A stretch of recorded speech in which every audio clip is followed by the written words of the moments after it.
Assalamualaikum warahmatullahi wabarakatuh. Perkenalkan, nama saya Divita Azahra dari kelas 04 TPLK 001. Pada video kali ini saya akan membuat tutorial cara bagaimana menginstal WordPress dan nantinya akan dikonfigurasikan menggunakan database teman saya yang dia buat menggunakan Amazon RDS. Sebelum masuk ke tutorial caranya, saya akan membacakan dasar teorinya lebih dulu. Eh, yang pertama itu IaaS atau Infrastructure as a Service. IaaS adalah model layanan cloud yang menyediakan infrastruktur IT secara virtual. Penyedia IaaS menawarkan seperti server virtual, penyimpanan, jaringan, dan sistem operasi. Pengguna dapat mengelola dan mengontrol infrastruktur ini seolah-olah mereka memiliki perangkat keras. Contoh dari IaaS, yang pertama adalah Amazon Web Service EC2, menyediakan server virtual yang bisa digunakan untuk berbagai kebutuhan. Yang kedua ada Microsoft Azure, menawarkan layanan virtual machine, jaringan, dan penyimpanan. Yang ketiga ada Google Cloud Platform. Ini menyediakan infrastruktur untuk komputasi, penyimpanan, dan jaringan.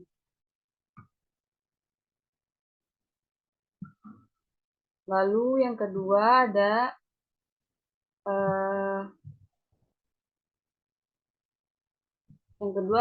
PaaS. PaaS atau Platform as a Service adalah model layanan cloud yang menyediakan platform dan lingkungan pengembangan lengkap bagi pengembang untuk membangun, menguji, dan menyebarkan aplikasi. Penyedia PaaS menawarkan alat-alat dan layanan yang mendukung siklus hidup pengembangan aplikasi, termasuk server, penyimpanan, jaringan, basis data, middleware, dan alat pengembangan. Contoh dari PaaS adalah yang pertama Google App Engine, menyediakan platform untuk membangun dan menyebarkan aplikasi di infrastruktur Google. Yang kedua ada Microsoft Azure App Service, layanan untuk membangun dan menyebarkan aplikasi web, API, dan backend mobile. Yang ketiga ada Amazon RDS. Dapat dianggap sebagai contoh layanan yang menyediakan fungsional PaaS khusus untuk manajemen basis data. Ini adalah laporan saya yang sudah jadi.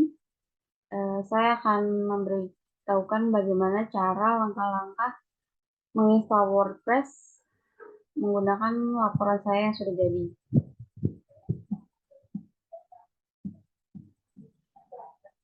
Karena pada tugas sebelumnya saya bertugas sebagai database, jadi pada tugas saat ini saya sebagai web server. Yang harus dilakukan sebagai web server adalah menginstal Apache Web Server, terus PHP Package, dan Webmin. Sebenarnya kalau misalkan nggak mau pakai Apache atau emang maunya pakai Nginx juga nggak apa-apa. Tapi saya di sini menggunakan Apache Web Server. Ini adalah IP saya, IP public saya. Langkah pertama adalah membuka putih dulu menggunakan IP public saya yang ini. Lalu kemudian install Apache Web Server. Ketik sudo apt install update, lalu enter. Ini adalah tampilan ketika sudah selesai mengenter. Lalu kemudian ketik sudo apt install apache 2-y untuk melakukan instalasi Apache Web Server. Begini adalah tampilannya. Kemudian jika sudah selesai, kita cek status Apache-nya dengan ketik sistem ctl status Apache 2. Ini adalah tampilan jika sudah berhasil menginstal Apache Server. Ini ada bacaan aktif runningnya, berarti sudah aktif, sudah berjalan. Untuk lebih memastikan lagi, bisa ketik IP publik kita pada browser untuk melampirkan seperti ini. Saya contohkan. Cukup mengetik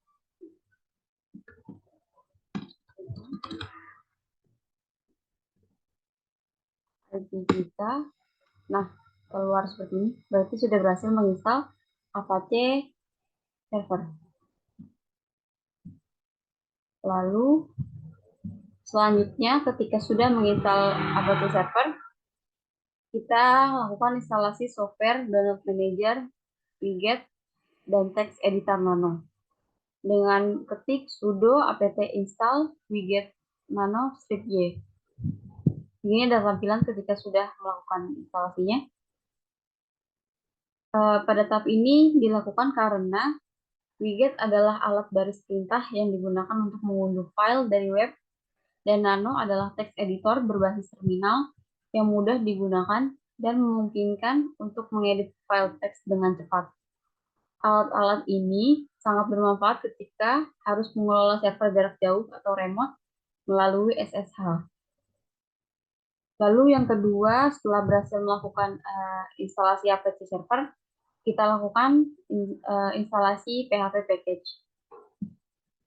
Dengan menginstal PHP dan modul-modul yang diperlukan, dapat memastikan bahwa server siap untuk menjalankan WordPress dengan optimal.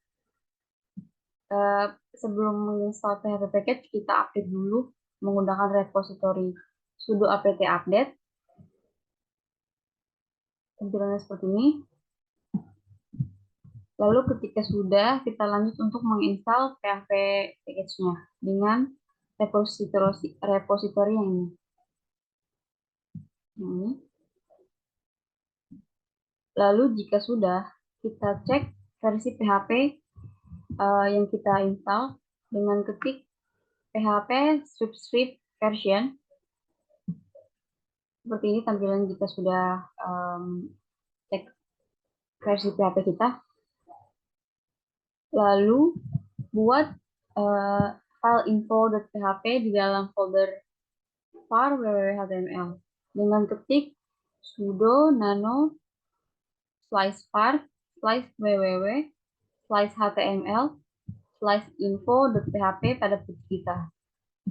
Lalu tampilannya nanti akan kosong ya, belum ada kode seperti ini. Nah, karena kosong, jadi kita masukkan kode yang ini di dalam tampilan ini. Lalu jika sudah, kita untuk menyimpannya kita bisa ketik Ctrl X, Ctrl Y, kemudian dicek jika sudah ada tampilan seperti ini pada bagian bawahnya, baru kita bisa ketik Enter. Itu berarti sudah tersimpan. Lalu untuk mencek apakah sudah terinstall PHP package-nya, bisa ketik seperti ini. IP kita, /php info.php. Nah, ini berarti instalasi PHP package kita sudah berhasil. Lalu selanjutnya kita lakukan instalasi webmin. Menggunakan webmin dapat membuat administrasi server lebih mudah dan efisien.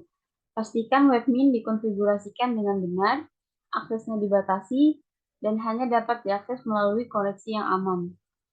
Sebelum menginstal webmin, seperti tadi kita lakukan update dulu dengan repository sudo apt update.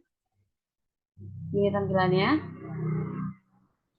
Jika sudah, kita sisipkan repository kode webmin pada akses baris file source.list di folder etc apt.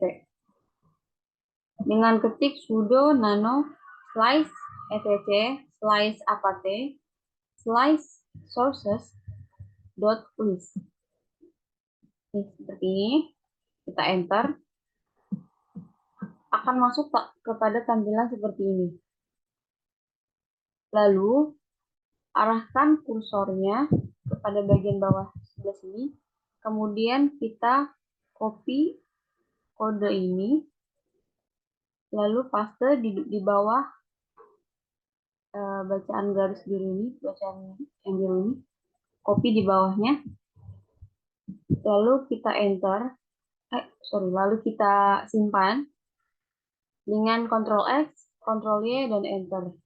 Sebelum enter, sekali lagi pastikan di bawah sini sudah ada tulisan seperti ini, lalu kita enter, karena itu untuk menyimpan. Kemudian lanjut untuk menjalankan kode yang ini, repository yang ini. Jadi tampilannya jika sudah. Kemudian selanjutnya kita lakukan instalasi webminnya. Dengan ketik sudo apt install webmin. Begini adalah tampilannya. Jika sudah, kita sekali lagi cek service status webmin dengan ketik systemctl status webmin. Lalu jika sudah ada tampilan aktif running seperti ini, berarti webmin sudah terinstall. Selanjutnya untuk agar bisa login pada webminnya, kita setting password dulu menggunakan repository sudosu, lalu enter, lalu masukkan lagi repository passwd root, enter, lalu masukkan password baru. Untuk masukkan passwordnya diharapkan untuk hati-hati karena nggak kelihatan. Ketika menuliskan password ini nggak kelihatan, jadi diharapkan hati-hati agar tidak salah ketik. Lalu jika sudah, kita tes akses webminnya di browser kita menggunakan seperti ini. Saya contohkan. Gambar di laporan saya sebenarnya sudah ada, cuma saya contohkan lagi. IP kita titik 2 10.000 ini port untuk membuka webmin. Lalu ketik advance, kemudian continue to untap. Nah, sudah berhasil. Kita coba. Untuk username-nya kita gunakan root. Password-nya yang tadi kita buat. Lalu kita masuk ke sign in.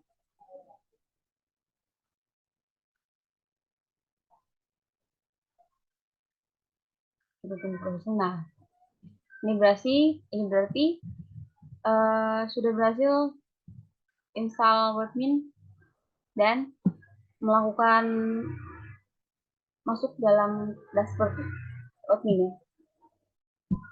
Lalu jika sudah, kita install surfboard-nya. Menginstal surfboard untuk membuat situs WordPress sangat direkomendasikan untuk mengelola sertifikat SSL atau TLS yang sangat penting untuk keamanan dan kredibilitas situs web. Untuk menginstal, gunakan repository sudo apt install surfboard python 3 strip surfboard strip apache strip y, lalu enter. Jika sudah, lanjutkan untuk menginstal additional software. Ini sebenarnya opsional, tapi tetap saya install. Menginstal additional software saat pembuatan situs WordPress dapat memberikan banyak manfaat yang memperbaiki kinerja, keamanan, dan pengelolaan situs. Menggunakan repository sudo apt install, menggunakan repository yang ini, lalu kita enter. Begini tampilannya jika sudah. Kemudian kita setting firewall. Sebelum setting, kita cek dulu firewall dengan ketik sudo UFW status. Nah, ini statusnya masih inaktif. Ada gambar ini. Lalu kita buka akses 22 untuk SSH, lalu port 80 untuk HTTP, port 443 untuk HTTPS, port 3306 untuk MariaDB atau database kita nanti, lalu port 10.000 untuk webmin. Dengan ketik sudo yang ini, dengan ketik ini, lalu enter. Kemudian begini tampilannya jika sudah meng-enter. Lalu selanjutnya aktifkan service firewall dengan sudo UFW enable. Ini firewall is aktif dan enable on system startup berarti sudah aktif. Lalu selanjutnya kita cek status firewall dengan ketik sudo UFW restart. Ini tampilannya. Jika sudah, kita selanjutnya restart status firewall dengan ketik sudo UFW status. Seperti ini. Ini statusnya sudah aktif. Port-portnya juga sudah dibuka. Seperti ini. Lalu selanjutnya kita setting time zone. Perintah di bawah ini untuk server dengan konfigurasi waktu Indonesia atau Jakarta. Dengan sudo timedcl set strip time zone Asia slice Jakarta. Kemudian untuk mengecek zona waktu saat ini dengan ketik timedcl enter. Ini tampilannya. Lalu kemudian selanjutnya kita lakukan pointing domain ke server VPS kita. Karena saya sudah membeli domain di rumah web, jadi pada tahapan kali ini saya akan lakukan pointingnya di rumah web. Sebenarnya bisa untuk melakukan pointing jika memang menginginkan pointingnya di Cloudflare, bisa. Cuman saya memilih melakukan pointingnya di dalam rumah webnya. Klik Add New Record pada bagian sini. Kemudian masuk ke subdomain. Masukkan subdomain maksud saya yang ini. Ketika sudah selesai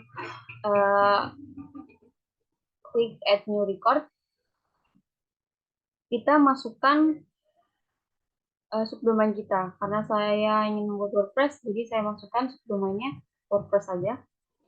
Kemudian tetap seperti defaultnya, yaitu 14400, record type-nya yang A. Lalu IP or hostname-nya saya masukkan IP public saya. Kemudian klik Add Record. Lalu jika sudah ada tampilan seperti ini, sukses, maka sudah berhasil melakukan pointing. Nah, ini adalah tampilannya jika sudah ada bacaan sukses yang tadi. Lalu selanjutnya kita kembali pada menu domainnya. Kita masuk ke private name server. Lalu klik Add New. Kemudian masukkan nama server kita yang tadi. Nama server saya yang tadi kan WordPress. Jadi saya masukkan WordPress. IP-nya kita masukkan IP yang tadi. Lalu ketik Save Change. Lalu jika sudah ada tampilan sukses, klik OK aja. Lalu begini adalah tampilan jika sudah selesai ada private name servernya. Setelah melakukan pointing, kita cek propagansinya menggunakan DNS checker. Nah, ini adalah propagansi WordPress saya. Ini sudah checklist.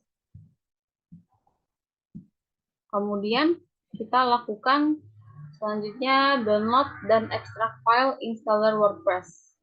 mendownload dan mengekstrak file installer WordPress, memberikan kendali penuh atas instalasi dan pengelolaan situs web, memastikan bahwa situs tersebut up to date, aman, dan dikonfigurasikan sesuai kebutuhan spesifik. Masukkan perintah cd slice var slice www slice html seperti yang ini, kemudian enter. Lalu selanjutnya masukkan sudo widget https:// wordpress.org /latest.zip seperti ini. Kemudian enter. Tunggu sampai selesai. Jika sudah, kita lakukan extract file installer WordPress dengan ketik sudo unzip let's.zip, kemudian setting permission folder dengan perintah yang ini. Begini tampilannya jika sudah. Begini tampilan untuk setting permission. Ini. Lalu selanjutnya kita lakukan create virtual host di webminnya. Nah, selanjutnya kita lakukan create virtual host menggunakan webmin. Kita buka EC2-nya dulu untuk mengcopy IP kita. Lalu buka webminnya dengan cara yang tadi, IP kita, terus juga port 10.000. Lalu masuk username root.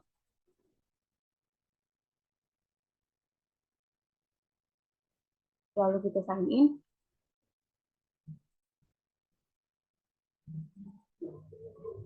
Nah, sudah kita lanjut ke server, lalu ke Apache Web Server,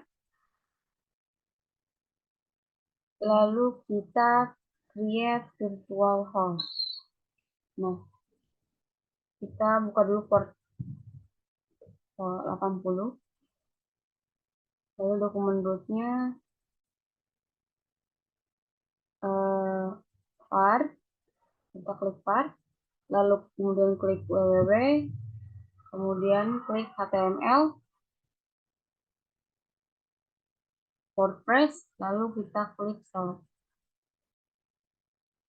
Lalu server name-nya saya ketik nama WordPress saya, nama domain saya. Lalu kemudian create now. Kemudian kita buat lagi untuk port 443. Caranya sama seperti tadi.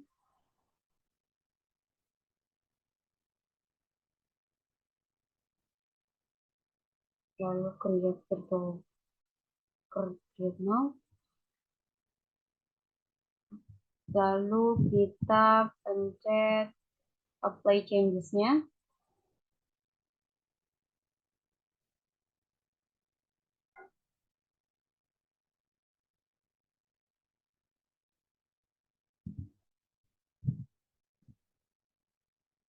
Kemudian kita lakukan instalasi SSL.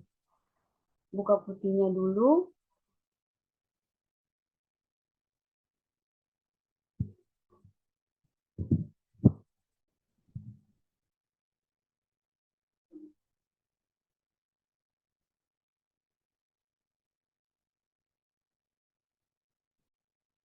Login Ubuntu.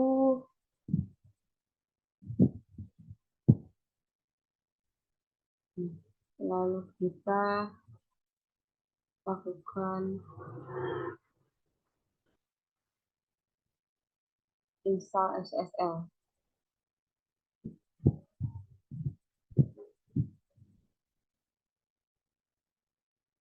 Menggunakan repository ini.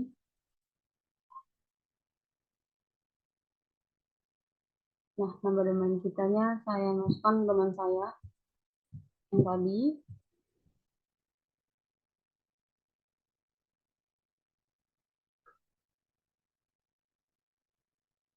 .depak.my.id. Lalu enter.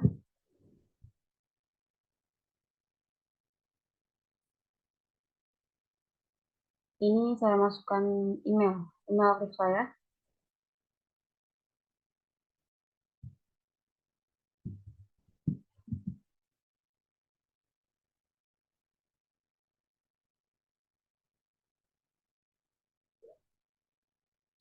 Lalu enter.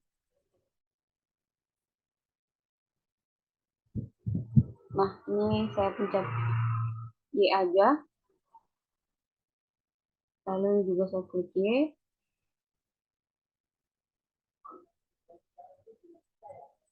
Nah, ini sudah berhasil melakukan instalasi SSL-nya.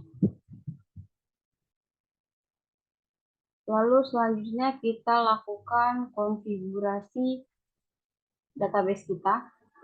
Database yang sudah rekan saya buat. Rekan saya membuatnya menggunakan Amazon RDS.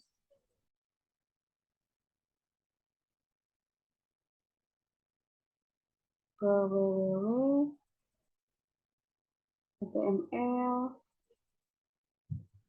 WordPress. Lalu masuk ke wp-config, klik kanan, lalu edit.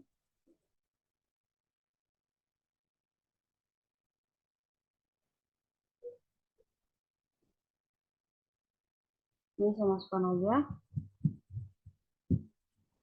db name-nya WordPress, db username admin, password aja. db hostnya menggunakan endpoint pada Amazon RDS yang sudah dibuat oleh rekan saya.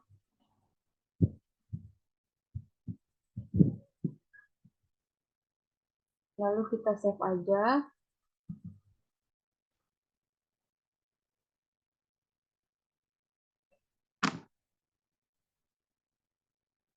Nah, setelah melakukan konfigurasi atau config pada webmin, kita lakukan setting WordPress. Kita browse aja nama domain kita. Ini saya browse nama domain saya. Ini. Kemudian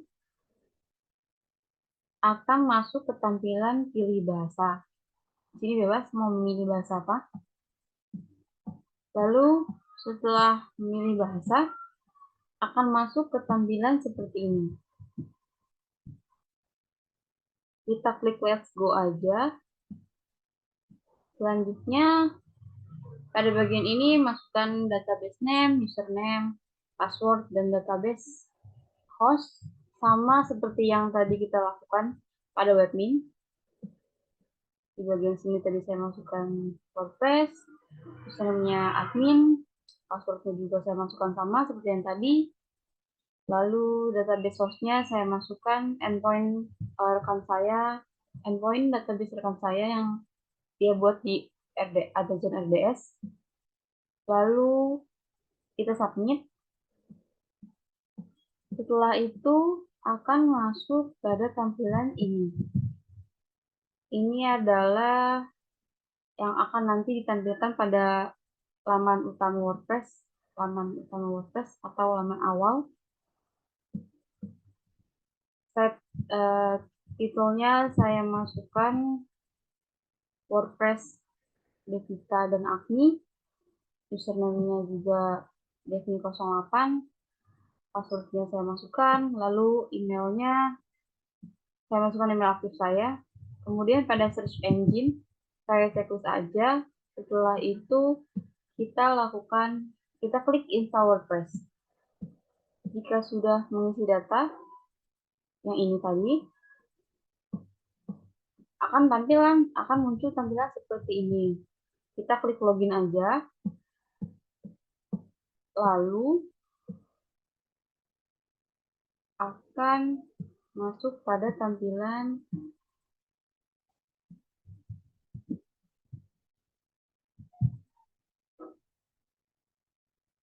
akan masuk pada tampilan seperti ini ketika klik login. Ini saya masukkan username saya yang tadi saya buat, lalu passwordnya.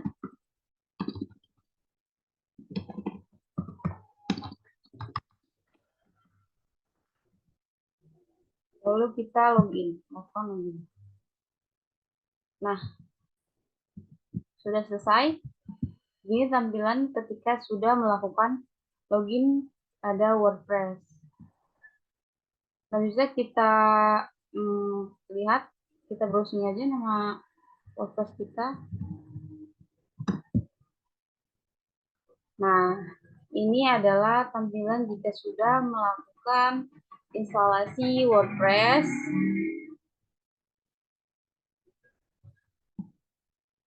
Nah, berarti sudah berhasil melakukan